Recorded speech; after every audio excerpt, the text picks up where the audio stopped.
Hello दोस्तों, good evening, नमस्कार। पुराने जमाने में क्या होता था कि राजा महाराजाओं का राज था। उस समय ये हुआ था करते कि राजा, किसी का भी राजा का राज्य होता था, उसके पास पास भी बहुत सारे राजा लोग होते थे, राज्य होते थे। वो चाहते थे कि मैं भी इस राज्य को जीत लूं ताकि मेरे राज्य का विस्तार हो जाए। इसी तरह राजा महाराजाओं में राज्य विस्तार को लेकर लड़ाई होती रहती थी। ऐसे एक बार राजा थे तो उन पर पड़ोसी राज्य ने आक्रमण किया, तो आक्रमण करने से उन्होंने अपना राज्य गवा दिया। राज्य गवा दिया तो वो राजा मायूस हो गया और जंगलों में चला गया। कुछ दिनों बाद उसने अपनी सैन्य ताकत को वापस इकट्ठा किया और वापस आक्रमण किया, लेकिन उसके बाद भी वापस हार गया। ऐसा उसके साथ कई बार हुआ। वह हारता, अपनी शक्ति इकट्ठी करता और वापस उन्हें अपने दुश्मनों से लड़ता, लेकिन वो हर बार हार जाता था।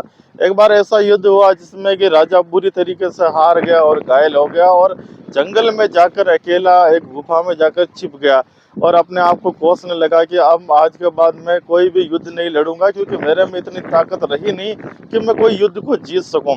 तो वो वहां पर शांति से उस गुफा में छुपा हुआ था। जब वो वहां पर छुपा हुआ था, वहां पर एक वाकया ऐसा हुआ कि एक चींटी थी जो एक दाने को लेकर दीवार पर चढ़ रही थी, लेकिन जैसे ही वो थोड़ा चढ़ती वापस गिर जाती, जैसे ही चढ़ती वापस गिर जाती, जैसे ही चढ़ती वापस गिर जाती। ये सब वाकया राजा के सामने हो रहा था। राजा उस चीज को देख रहा था। जब उसने देखा कि चींटी बार बार चढ़ रही है, गिर रही है, वो देखता रहा। लेकिन कुछ देर बाद एक पल ऐसा आ गया कि चींटी अपने मकसद में कामयाब हो गई और वो अपनी दीवार पर चढ़ गई। जैसे ही दीवार पर चढ़ी और वो अपनी जगह पर पहुंच गई, तो राजा ने इस चीज को देखा और अपने मन ही मन सोचा, जब एक छोटी सी चींटी बार बार नीचे गिरने के बाद भी अपनी मंजिल को पा सकती है, तो मैं क्यों नहीं। तो राजा को उस बात से बहुत ही मोटिवेशन मिला और राजा ने पुनः वापस राज्य में जाने का निर्णय लिया। राजा अपने राज्य में वापस गया। उसने अपने बची कुची सेना को मजबूत किया, अपनी ताकत को मजबूत किया और एक अलग ही रणनीति बनाई और बहुत ही अच्छी तैयारी के साथ वह अपने पड़ोसी राज्य पर उसने आक्रमण कर दिया।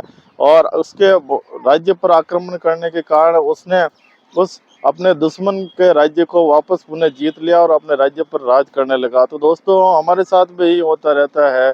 हमें भी उस चींटी से सीख लेनी चाहिए, उस राजा से सीख लेनी चाहिए। लाइफ में छोटे मोटे स्ट्रगल आते रहते हैं। ऐसा कोई भी इंसान नहीं है जिसकी लाइफ में कोई भी दुख तकलीफ या कुछ भी ना हो। इसलिए ऑलवेज बी पॉजिटिव और अपना जो भी काम है उसको निरंतर करते रहे। निरंतरता हमेशा बनाए रखे, ठीक है। हमेशा निरंतरता बनाए रखे, अपने काम में कभी भी पीछे ना हटे। इसी तरह की मोटिवेशनल स्टोरी को सुनने के लिए आप हमारे यूट्यूब चैनल CP Verba 92 पर जुड़ सकते हैं। आज के लिए इतना ही। थैंक यू, धन्यवाद।